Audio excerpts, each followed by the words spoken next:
La fabrication de téléphones portables contribue à la destruction de l'environnement. Je m'appelle Ndongo Kindela Paul, je suis entrepreneur de formation. J'ai plus de 10 ans d'expérience sur la réparation des appareils électroniques et création de solutions technologiques. Je suis responsable d'Atelier Congo Numérique. C'est une entreprise industrielle qui s'occupe des solutions technologiques. Selon l'estimation du cabinet ABI-Tchèque, plus de 720 millions de téléphones sont jetés chaque année dans le monde, qui signifie 60% des 1,2 milliard d'unités vendues par année. Savez-vous que les déchets électroniques ont des matières toxiques qui détruisent l'environnement? Un téléphone ou un ordinateur contient 60% de métaux, 50% de plastique, 10% de verre et céramique. La plupart des vieux téléphones qu'on n'utilise plus en Europe sont envoyés en Afrique pour l'enterrement. Malheureusement, quand cela arrive en Afrique, on trouve ces mitrailles jetés dans nos rivières et dans la rue.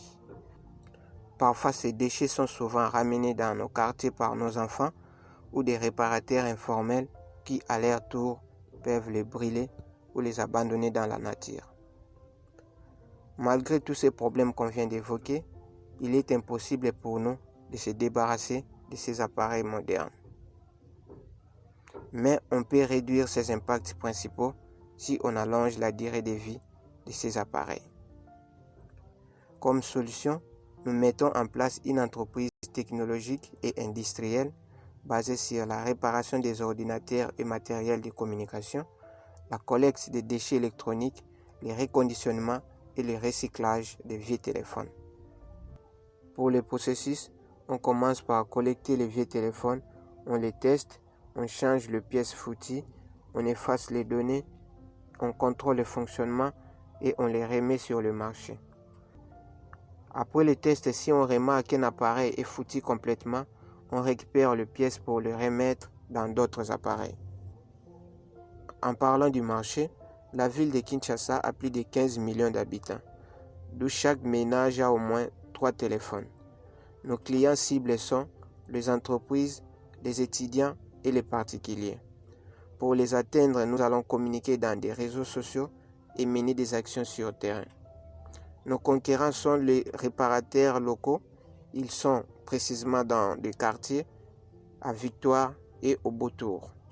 Mais on a remarqué que la plupart sont en informel. Ils n'ont pas des équipements, pas de marketing, pas de sérieux et leurs espaces de travail ne sont pas aménagés. Notre entreprise est déjà légalisée depuis 2021. Notre chiffre d'affaires actuel est de 1 500 $ par an.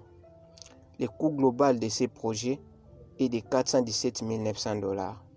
Nous avons un apport personnel de 2 500 $ et nous avons gagné une subvention de 17 000 $ dans le concours de COPA et la Banque mondiale. Nous avons besoin de 398 000 $ pour la mise en place effective de cette entreprise. Nous estimons faire un chiffre d'affaires annuel de 523 000 $ et créer plus de 40 emplois pour les jeunes. Notre vision est d'avoir un laboratoire de récupération des matières premières qui se trouve dans des cartes mères et les revendre. D'avoir une industrie d'assemblage ou de montage des téléphones et des ordinateurs. Et pourquoi pas finir un jour par créer nos propres marques et surtout que les matières premières se trouvent dans notre pays. Atelier Congo Numérique, c'est la révolution technologique d'Afrique.